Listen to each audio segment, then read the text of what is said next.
So Sammy is a publicist. She's worked in PR. I met her when I was still in LA, but it turns out we both are on the East Coast. So welcome, Sammy.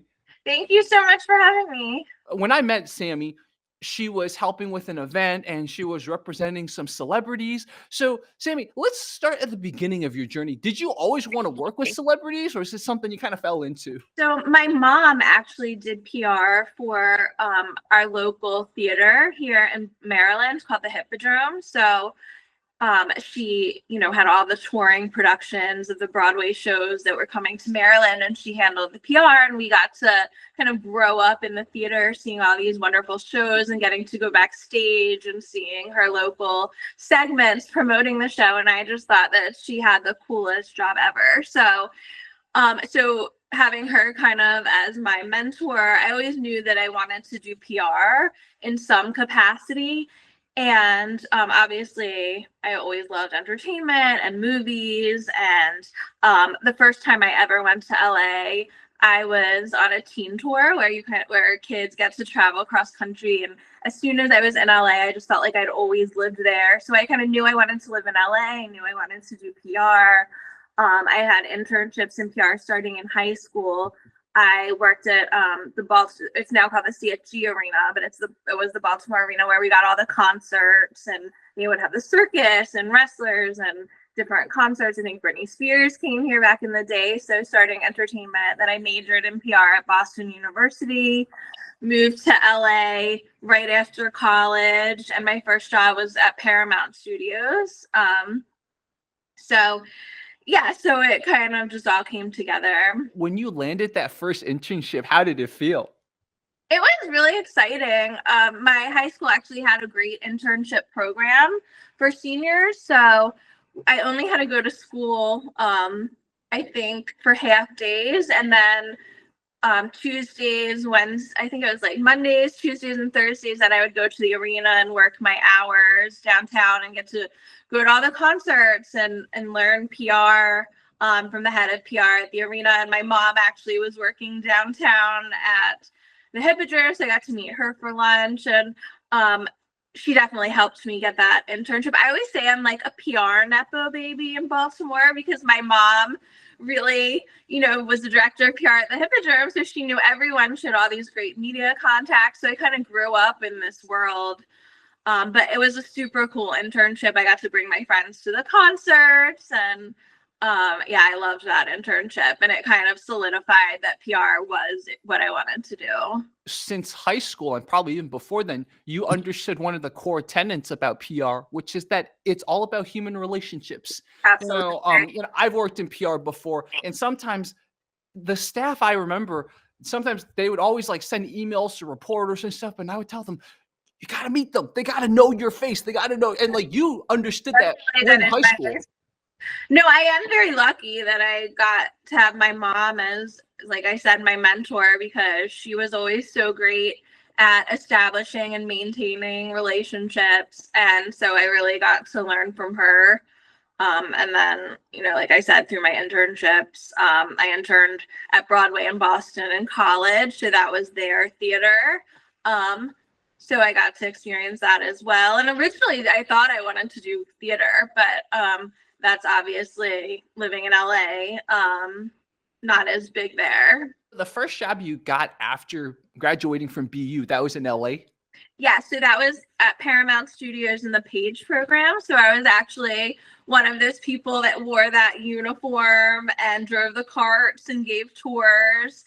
But also got to work on some of the TV shows, like we would seat the audience and do audience relations. So Dr. Phil was one of the shows we worked on, The Insider and Entertainment Tonight. And then I actually got my next job as a production assistant with The Insider and Entertainment Tonight, which was filmed at Paramount, and then finally landed in PR for home entertainment at Paramount Studios. So I was at Paramount for a few years, which was incredible because it's such it's just, there's so much history there, and it's such a great studio. But it was different for the tours because it's a working studio. So it's not like Universal where they have attractions and things set.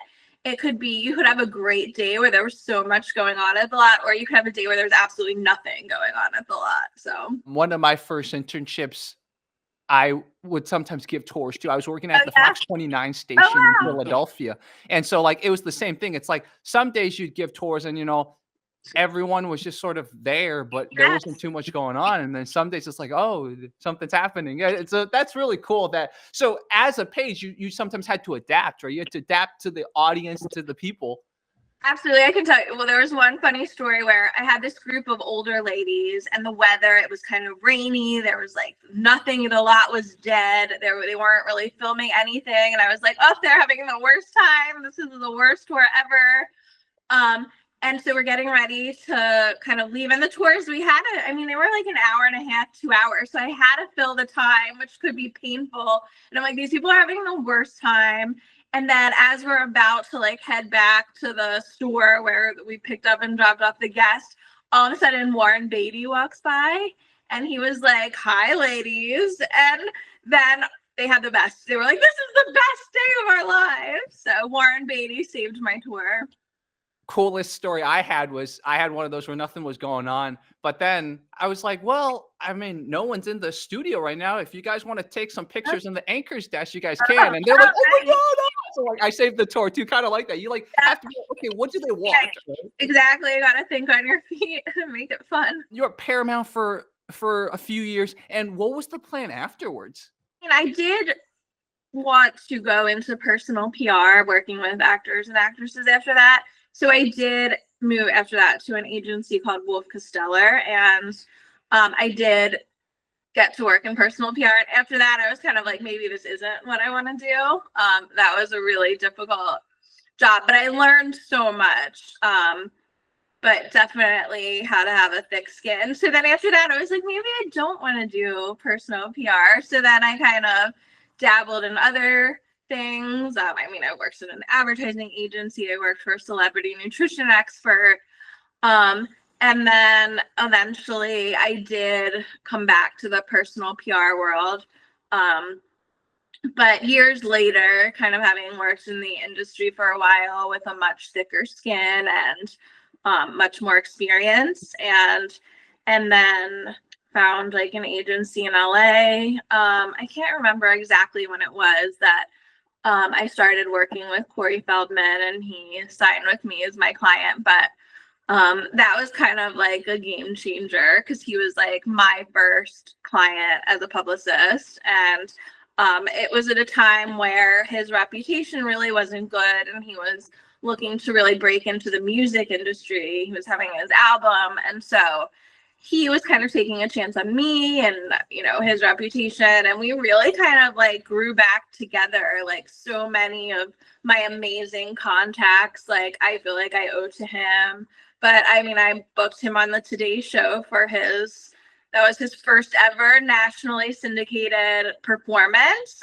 He's obviously had been on shows to talk about his acting career, but that was the first time he was ever on a show like that to perform his music. And it went completely viral, not necessarily for amazing reasons, but it did go viral and it led to a tour that sold out, and he's been doing his music thing ever since. And then I started, working with other clients, and the client that we met was Wiggle Room in LA, which is like incredible. I'm really excited to be working with them. So it's Jeff Timmons from 98 Degrees and his producing partner Erich Reicher, who produced Chris Angel, Mind Freak, and they started this company called Wiggle Room to kind of bring that Las Vegas kind of residency style entertainment like worldwide. So obviously they have their partnership with the Lowe's Hotel and that amazing panoramic suite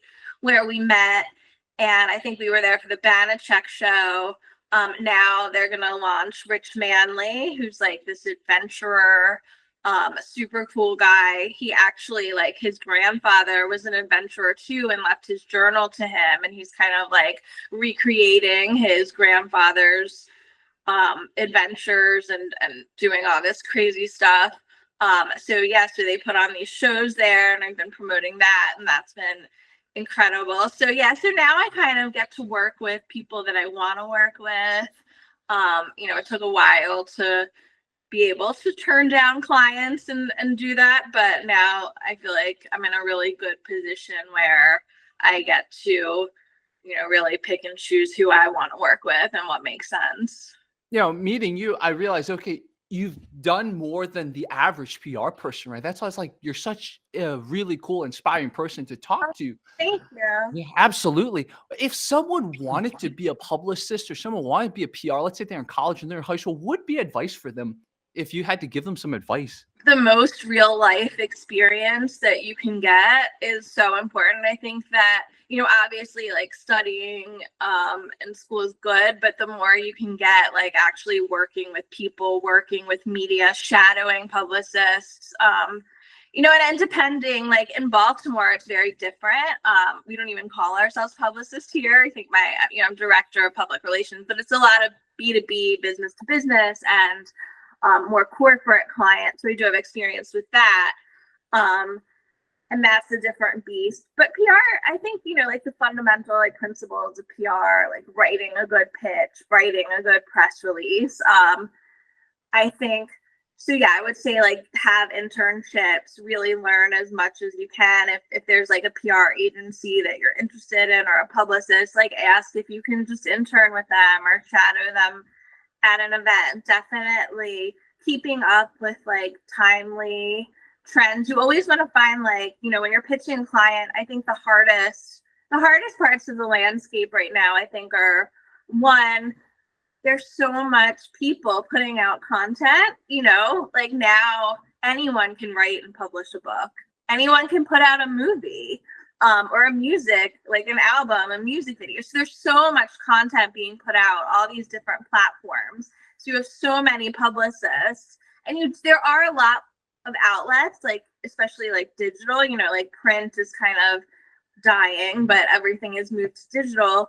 But a lot of these publications have had to cut back and don't have the bandwidth to cover everything that even they might want to cover. So you're having all these publicists pitch and not a ton of journalists. So you really have to follow up. I would say like don't be afraid to follow up and be a little pushy, because you really have to be a little bit of I don't want to say stalker, but it's almost like that, and that finding that line between, being too pushy and too aggressive, but consistently following up. And like I said, I think it's so important to everyone that you meet along the way could, be someone important. So I think like how you treat people and like you said, like the relationships with people, like, if you meet someone in the media or you meet someone in an internship, like really keep in touch and, maintain those relationships. You never know, like, where someone could be, like that assistant could be the head of a big PR agency at some point. So I think, how you treat people and the relationships is really important. But yeah, just getting experience, learning as much as you can. For me, trying to break through and like have a really captivating pitch that's going to grab the journalist's attention is like, I'm always trying to break through that clutter and make my pitch stand out so that they read it. And then following up with like another unique pitch, adding different and more information. And I will second a lot of what Sammy said. My first job out of college, after I interned at the TV station, I worked as a journalist there. And I never felt like PR people were pushy. Here's the secret, and I don't know if it's the same now, but all the PR press releases got put in a separate inbox that I barely ever saw. Yeah, that's an inside scoop people don't know. So one day, it was a Sunday. I worked a Sunday to Thursday for like the first half of my stint there. And on a Sunday, it's slower. And I was like, let me check out this other inbox that I never check out. And that's when I saw all those pitches. And I just happened to be writing a story that involved one of their clients. Oh, wow. And I actually called them. I called them because most press releases have a contact, right? So I called them and I got more information. So like, yeah, they helped me out. You're helping the journalists out. A lot of people don't realize they're helping the journalists out when the journalist needs the information. No, it's true. And I think like you do have to follow up consistently and stay on their radar. And I'm always like, you know what? It's very easy to pass or to tell me no. So if you didn't tell me no, I'm gonna keep hitting you up until I get a pass. So but even with Wiggle Room and currently we also have a true crime guy named Don Tabak who's doing the Wiggle Room show now. So he's the homicide detective who's worked on the O.J. Simpson case, Biggie Smalls, and so his activation with Wiggle Room is called Crime Scene Live, and he talks about some of the cases that he works on, and then they kind of deconstruct a crime scene with the audience. But I had been trying to get the show, the Wiggle Room show, and Don's show specifically in LA Magazine's weekly guide since I signed with Wiggle Room. So for months, every week without fail, I'm pitching to LA Magazine. And then finally, 3 months later, they're like, we're going to run it. So I think that just goes to show that like you really do have to keep following up. And we're even working with interns now. And I think that's what people will express to me is like the hardest thing. They don't want to feel too pushy, but the truth is like you really have to. Yeah. And I will give a recent example of this. So Humble Company, they they do like oral care and stuff, and I've wanted to work with them for a long time with one of my YouTube channels because again, I've used their toothbrushes and stuff. So years I was trying to contact them, and then it turns out the CEO of North America likes my YouTube channel, and he contacted me, and he's like, Jerry, and somehow the word never passed to him. And so like if I were afraid of being annoying, I would have never reached him, right? But thank goodness it happened that he reached out to me. But like, think about that. If he never reached out to me and I was afraid of being annoying, I would have never reached out to him. I would never gotten to him. So never be afraid of being annoying. And hopefully, fingers crossed, he's going to be featured on Fight Commentary Breakdowns. We're going to have a big collaboration video. So that's a teaser for anyone that watches this channel. Oh, that's so exciting. Yeah. Well, that's very exciting. And it's so true. I mean, the worst anyone can ever say to you is no. Like, you might as well ask for the world. Yeah. And I've learned that with Corey too. Like he'll, have me ask for things like, and most of the time, and I used to cringe. I'd be like, I can't ask somebody for like 10 tickets to this concert that's happening tomorrow night. But you know what? A lot of times when people are able to accommodate, they accommodate. So it never hurts to ask. Worst that happens is someone says no. And even no for me is not a no. For me, it's kind of like not now, maybe in a few months from now. So, Yeah. So let's talk about the whole journey to get Corey. What was the first meeting like? How did it all work out? Well, with him, we were friends first, so that helped. I actually dated Corey Haim for a bit, and I knew their manager, so that was a weird way for that to happen. But then, when he was looking for a publicist, I remember his manager was like, I might have someone for you. And I was like, oh, great, have them call me. And then the call was Corey. And I was really nervous because even though we had been friends, it was like working in again, even though I had been a publicist, I hadn't had my own clients. I had worked on my boss's clients. And so he was really my first client. So, and it's Corey Feldman, like that's crazy. So it was really exciting. And I was a little nervous too, because the fact that we are friends, and I usually wouldn't even recommend like working with friends. I don't always think that's the best idea, but it's been over 10 years now and we work really well together. And I think because we were friends and he already had that trust, because it's really hard for him to trust people. So we already had that trust established. So I think no matter what, he doesn't always listen to me or my recommendations, but he does always know that I have his best interests at heart. So I think that trust was really important with us. And sometimes it can be hard again because we are friends and I'm very protective of him. So sometimes that's hard too, because I really have to like put my publicist hat on and think like a publicist and not be reactive as a friend when things happen. But that's also good why I have my agency and even my mom to like run things and be like, I'm too close to this. Like I need my publicist hat on. Like, can you advise? But but yeah, no, it's been, I call him my work husband, and we work really well together. So I love what you said about working with friends, right? Because there's all this recommendation to never do it. But I think I agree with you completely on that.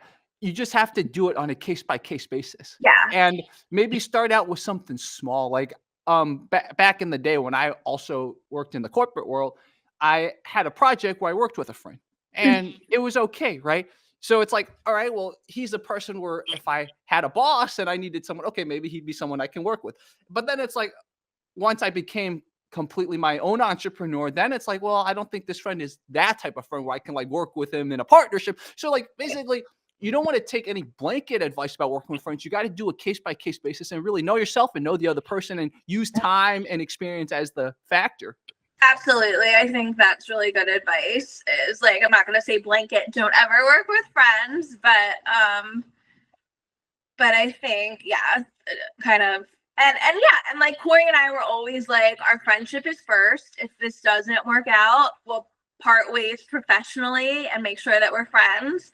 But luckily, we work really well together, and it's been one of those cases where it has worked out. So, what is the day to day life of Sammy? What's really fun is that it's so different every day. And that's one of the reasons that I love my job so much especially so in Baltimore, Maryland, I work now for an agency called C360, and it's a local agency. We have clients in Baltimore like Springwell Senior Living Center and Freedom Car, which is Baltimore's trusted car service, and then I have like Corey and Wiggle Room, and so it's so different, having like Springwell Senior Living and Corey Feldman. So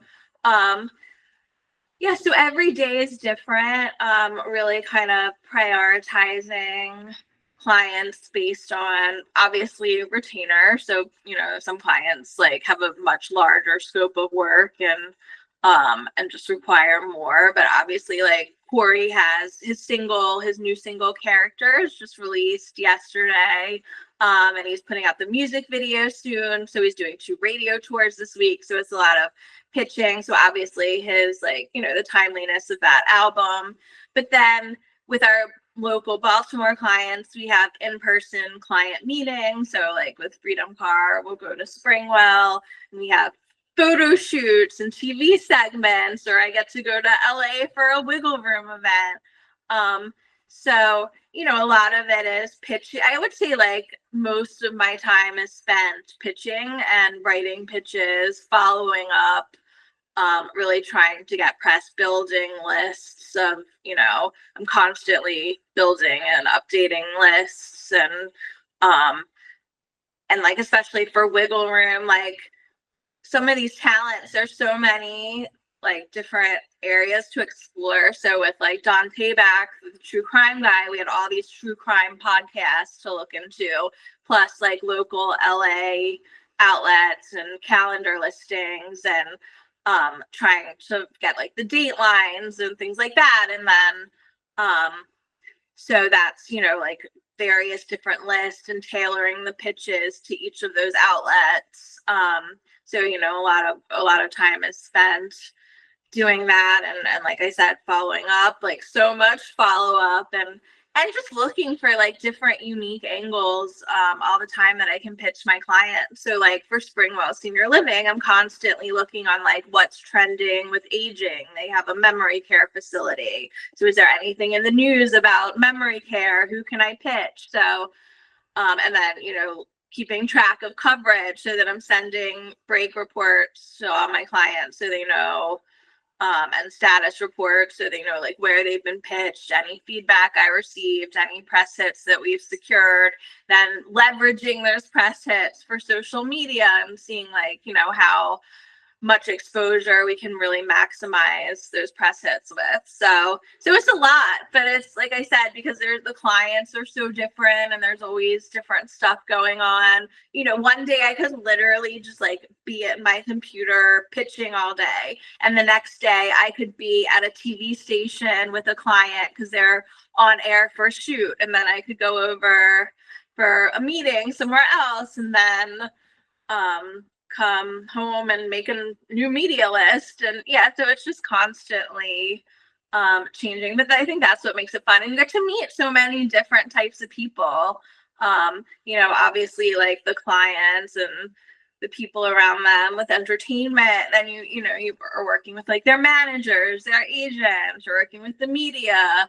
So you get to meet a ton of people too, which is one of my favorite parts. Do you still use one of those softwares that kind of to build the media list? You have to use one of those software. So that's still a big part of PR. We use Muck Rack, which Okay. is, in my opinion, the best, and that is a game changer because it really allows you to find pretty much any journalist, any outlet. And Muck Rack's great. They have like podcasts too, and it allows you to like easily build your lists and expand upon them. Sometimes it'll even recommend journalists for you based on your searches. So such a helpful tool. Back in the day when I was in PR, it was Cision, and then the company switched to Meltwater. So it's Okay. I never got to use Muck Rack, and I'm looking at Muck Rack right now. It's like, oh, they actually were around since 2009. So like they've been around I thought they were like a new company, but they've been around for a while. They have. It's very expensive, but it's the best for sure. But I have used Cision as well and Constant Contact. And I feel like you have to have a database to be in this competitive market. And because there are so many journalists and they're constantly changing. So yeah, having one of those tools like a lifeline for me. When I just got out of college, there was a perception that PR was mostly to deal with like bad or emergency situations. And I think part of the general more awareness of PR nowadays is now, oh, it's not just okay to handle crises, right? And that I think that's something just the general public has understood PR more. Or it's like, no, it's more exactly like the word like publicist or something. There's a lot more to PR than just handling the negatives. That's such a good point, and it's so true. And it's interesting because I don't go on a lot of podcasts. Obviously, like Publicist, we kind of stay behind the camera and, let our clients shine and stay in the background, wear all black. But I actually recently went on another podcast with this journalist named Kirsty Flaw, and she is known because she did this viral interview with Blake Lively where she asked about her little bump, and she was that one. And because the whole It Ends With Us drama actually brought like the publicists into it, and the publicists were almost getting a bad rap because of all of the smear campaign and all of that. And I really felt a need to kind of like defend my profession and also kind of clarify what it is we do, because it isn't just ideally, there are PR agencies and PR specialists that do specialize in crisis PR, so those do exist for sure. And any PR person should obviously know what to do in a crisis, and crisis can vary, right? So you can have like a global huge crisis like an oil spill or something that or you can just have like a client, like a celebrity that's going through a divorce, smaller crisis, or getting a DUI. But obviously that's something that's going to come up. But in a perfect world for me, there aren't any crisis, and I get to just promote their projects that they're excited about. Corey has his new single, and I get to help make the world aware that the single exists and is coming out, and hopefully have everyone watch the music video and listen on Spotify. And obviously like making the world aware of a client's services and their messaging and getting exposure for that is the goal, but reputation management and crisis PR is certainly part of it, but just one little slice of the whole PR pie. And I think Corey Feldman especially is such an interesting case study, because I think a lot of people, like I knew he was a musician, but a lot of people still think of him as a child actor, right? They don't associate him with music. So Sure. When you started with him, it's time to promote his music. What were some of the things you did to kind of like, okay, like this is Corey's thing now. He's musician. It was hard, and I think because people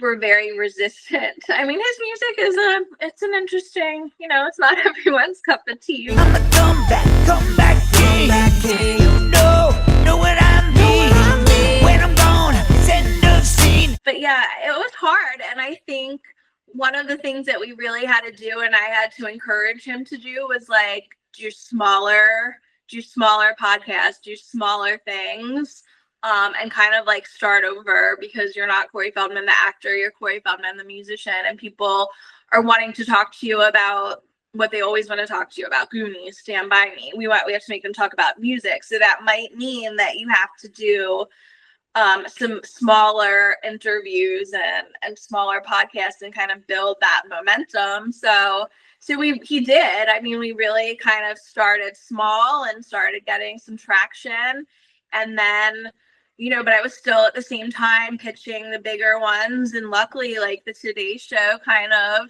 took a chance, and we lucked out. So what you gonna do?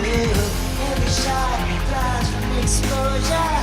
So what have you got to lose? But I think it really did help that he did do those smaller things where he could showcase like his music and performing on that smaller scale. But then I could send it to the Today Show and be like, look, this could be viral, this could be viral. So it was hard and probably a little humbling for Corey.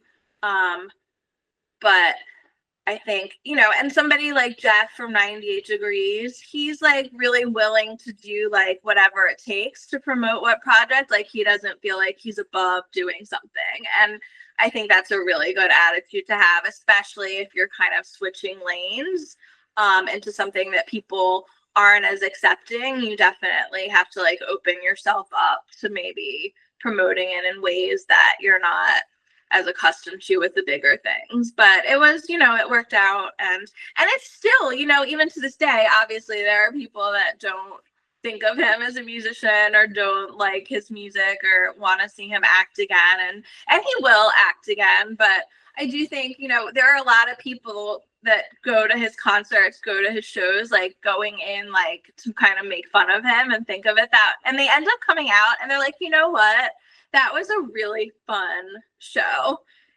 And so that's rewarding too, because like he actually puts on a good show. And so whatever reason people go there, they're there and they end up having a really good time. Something I always like telling people is, since I've been a content creator since forever, right? Mm-hmm. I always tell people nothing's too small, nothing's too big. But the most important thing is, as long as you get some content, right? That's the key. It's like, I'm helping my friend with a fight show right now. And I'm like, dude, don't worry too much right now about, okay, I got to make the returns. The key is you got all that great content. You got all that great content and you can use it for forever. And I think, Sammy, hearing how you talked about how you guided Corey, it was the same thing. And Jeff too. It's like, get on as many things as possible because you have all this content to pull from then and pitch other people.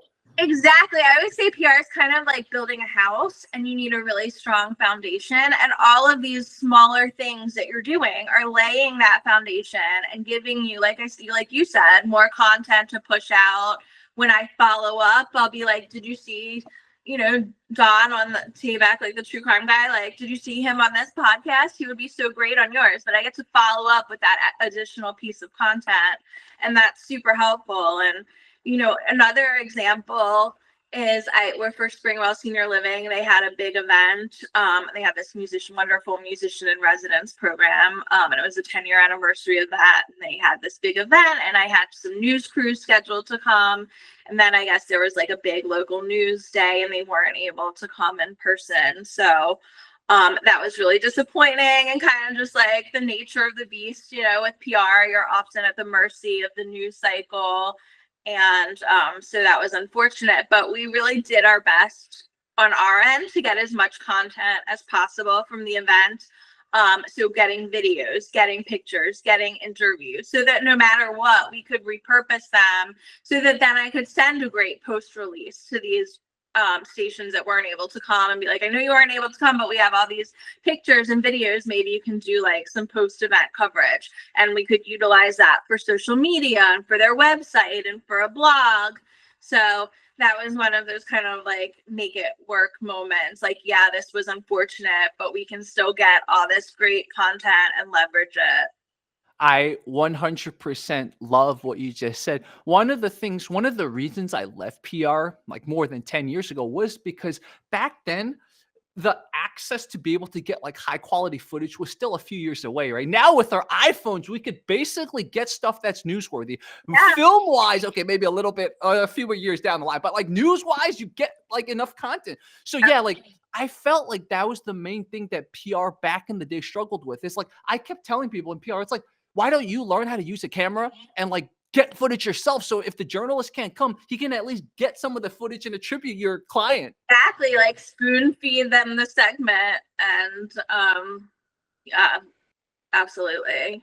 Yeah, and I know I won't name any names now, but a lot of journalism institutions now, because they have so much going on and they've cut down on staff. Sometimes, not always, but sometimes they want to be spoon fed. It makes it easier sometimes. I'm not going to say every journalist, but some journalists, let's say you have to write a story on a deadline in 2 days. Sometimes I want the people, I want the quotes, I want the content, like give it to me. Oh, and I do think like regardless, like the more that you can give them, the more information, photos. I did a whole event. Yeah, I think if you can spoon feed them, like, especially because they are so busy and they're getting so much, they do appreciate it. So that is great advice to PR folks is, yeah, like get your own content and leverage it and do your post event releases because, just because a crew can't be there, you can still get them all the content and give them a segment, do the work for them. And worst case scenario, nothing happens and you're no worse off than you were. Best case scenario, you got a great segment. Just like I met Sami at an event, I think one of the most effective things that in general publicist PR people can do is whenever there's an event, I think you go and it's like, you're not just networking, right? The word networking sometimes gets a bad rap, but like being a publicist, being a PR person, you got something more. You got more of a reason to go to events where there's going to be journalists, lots of people, public personas, etc. Like, because it's not just you're also going there for a client, right? So it's like, it gives the word networking an even better ring because you're not just there for yourself. It's like, you're there for more than yourself. Absolutely. And I think events are, for me at an event, whether I have a client there or it's my event that I'm running, I think the most important thing is that, either my client gets everything they can out of it or at the event, that everyone's happy, everyone had a good time, that any media that I invite, any photographers that I invite, that they have everything that they need. So, at the Wiggle Room event, we had our red carpet, step and repeat. So it was really important to have like the photo sheets and the tip sheets to help the photographers out as much as they can so that they have everything for them. And just making sure that all the media people talk to the people that they want to talk to and that my clients have spoken to every journalist in the room and just really making sure it's as successful as it can be for, either from the event perspective or from the client side. So it's really usually at those events, like sometimes I'll go to a networking event, obviously to like make connections with media people and journalists, potential clients, but usually these events are really not about me. And again, it's about making sure that everyone there, that the journalists, all the media people get what they need and that my clients get as much out of the event as they can, that they've gotten all the photos, they got their Getty images and walk that carpet and talk to everyone that they can talk to. And once that all happens, then I can sit down and have a drink, but it's, a lot of, and at that red carpet, it's really like I was running downstairs to make sure that I greeted all the talent and walked them up so that they had that VIP experience and really felt taken care of, so that, all the talent was checked in. And like I said, the photographers were set up. They had their tip sheets. They had their photo sheets. They felt comfortable. And then the step and repeater carpet could go as smoothly as possible. And that's another thing. Sometimes you're running a red carpet and you have to make sure that the carpet's, moving. So, moving people along and making sure not, someone's not just hogging the carpet and answering like 20 questions when you have like 10 people. I gotta stop that interview. And then, when you're walking a client down, you also have to make sure that, journalists aren't asking things that you don't want them to talk about. So that's another part of PR is really, making sure that the interview goes smoothly, and that, like with Corey Feldman, there are certain things that he doesn't want to talk about. Like, for example,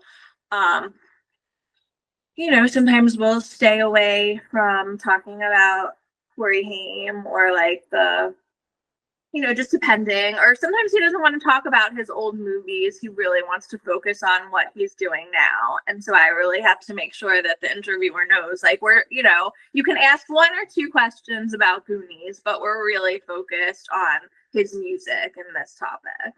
Mm-hmm. So yeah, there are all other things that I'm always, and vetting journalists, like making sure, that the journalists, because that's another thing that's really hard today is like, I almost feel like journalists, like integrity is not what it used to be. People are not fact checking the way that they used to. They're not getting both sides. They can print an article about Corey and not get a statement from our side. It can be one-sided. They can have a salacious headline that has nothing to do with the article, that's just for clickbait. And so we're dealing with that too, which is really challenging, because it's like, we need the media, we need journalists, but it's also like, you have to trust them and you want the story to be positive. And so for me, constantly vetting journalists, making sure they haven't spoken horribly about my clients in the past, or, been aggressive, rude interviewers, because you never want to set your client up for that. So like so much. Yeah. There's something you said that I think even more than 10 years ago when I was a full-time journalist, I remember one time I was writing an article and I needed to find a thumbnail. So I went through the day's news report and I pulled a random picture. And I remember in TV journals, we call them photogs, basically photographer, videographers, but for some reason they're called photogs. A photog came up to me. Shout out Elaine, by the way, such a professional. She's like, Jerry, by the way, the thumbnail, some people might recognize that it's an institution, and you didn't intend on it, but potentially people might think it's this institution. And she's like, please change it. And I was like, wow, I didn't even think about it, because for me, I was like, oh, it's just like a location. I wouldn't have been able to see, but like she was thinking journalistic integrity, and I was like, wow, that's good on you. Like, but like I tell the story because again, the entire content creation culture now is all about how can you make the thumbnail the most clickbaity, right? Like YouTubers complain about it all the time. Like I click on a video and the thumbnail has nothing to do with the video. So like that culture that 10 years ago was like, oh, please don't use that thumbnail, people could misinterpret it. Now it's like, how do you use the thumbnail to make people misinterpret it? I know, it's kind of scary. And and sometimes people just read the headline. And the context of the article is so different, and the headline is like salacious just to get clicks, because that's the measure of success these days, is how many people click on an article and read it, and they're, even if they're not reading the article, and that's what's scary. And there's been so many times lately that I've had to get in touch with a journalist and be like, this is not true, like please fix it. And sometimes they will, sometimes they won't. And it's just like mind boggling, because it's truly feels like, and don't get me wrong, there are still some great journalists that really do their due diligence and research and get both sides. But I just think that's getting less and less, sadly, as we go on. Yeah, exactly. Wow. And you do have content creators reporting news like it's news, and that is confusing too. So it's a strange landscape. For sure. It is. Like, exactly. There's people like, for example, Philip DeFranco, right? He's basically the news person, but he's creating content on YouTube. So it's like so many roles are like all over the place now. Yeah, absolutely. I feel like most journalists now have their own YouTube or TikTok, and And it used to be, I also feel like, you know, journalism was supposed to be objective, right? But I think it's also getting less objective. Yeah, yeah. Especially the bigger the institution is, the more money that pours in. Then they're focused on, okay, what do our audiences want? And usually the audience have a bias. So it's like instead of being objective, they're like, we got to cater to our audience. They've got to cater to their audience. They're fine inserting their own thoughts into it. Again, not fact checking. Like if they sourced it from like online, then it must be true. And it's just, you know, and it is challenging as a PR person because again, like we need the media. Like I'd be nothing without my media contacts. I need the media and I need to have trust in them to some extent, but also like I have to protect my clients first and foremost and make sure that they're being treated well, that they're not getting, you know, written like falsely, negatively. It's tough. And the sad thing is that, you know, negative kind of salacious things are getting more click than positive stories. So that's just the sad truth of it. Yeah, exactly. So what is next for you? What's the next big projects for you, for your clients, etc.? Tell me more about that. Yeah, so like I said, Corey has his new single called Characters, very heavily Beatles inspired. So that's out right now. And he has a music video coming up. He has Corey has a lot of exciting things in the works. Unfortunately, I can't really talk about them yet. Still finalizing some details, but in the next couple of months, I think it's gonna be some really, you'll keep an eye out for Corey Feldman stuff because he does have some exciting things that I think the fans are gonna be really excited about. And then, like I said, for Wiggle Room, we're launching Rich Manley's activation and his experience, which is Journal of Mystery at Wiggle Room, and that's going to be July 12th. So if everyone can follow Rich on social, he posts great content of all of his wonderful adventures. So we are getting ready to launch that. Hopefully I'll be back in LA in July for that opening weekend. So yeah, and then just, you know, keep going with the Baltimore clients, keep pushing them out, and Yeah.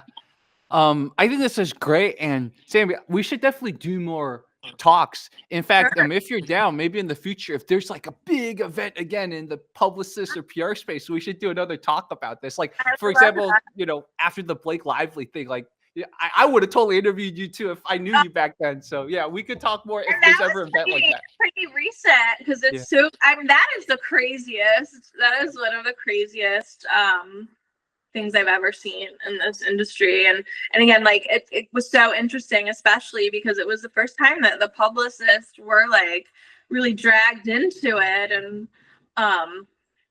and crazy. And that's like crazy. There's new information on that every single day. Yeah, because it's still an emerging thing. It's never ending. So, and to speak to Kirsty, the journalist who interviewed her for that viral interview was amazing. It was so cool to get to speak to her. She actually came to one of the, I think the night after I met you and we had the next Wiggle Room. I think she came with her boyfriend and Corey came. And it was really fun. So hopefully Rich's event on the 12th, we'll get some good people to show up and have a great event then too. So I don't know if you'll be in LA, but yeah, we'll see. I guess I have to figure out right now what my relationship to LA will be. Is it going to be like sort of fly there occasionally, take business trips? That's probably going to be what my relationship is to it. It's a good relationship with LA. Yeah. Agreed, because it gets a little overwhelming. I was there for more than 10 years, you know, it overwhelmed me eventually. I'm like, I need a little bit of a headspace. Yeah. Wow. Cool. Everyone, this was Sammy, and I will put a bunch of links in the description and stuff with the stuff we talked about. So everyone watching later, we will make sure that you guys can follow along some of the links and stuff like that. Thank you so much. And yeah, my agency is called C as in cat C360. We're a full service marketing agency. We have clients based all around the country. So I handle PR, but we also have like social media and advertising, marketing, website development. It's a really lovely agency. So, check us out. And yeah, thank you so much for having me. I always love talking about PR. Yeah, this was such a fun conversation. Again, when I talked to you in person when we first met, I was like, she'd be good to talk about PR. So yeah, thanks for joining. Sure. Thank you so much for having me.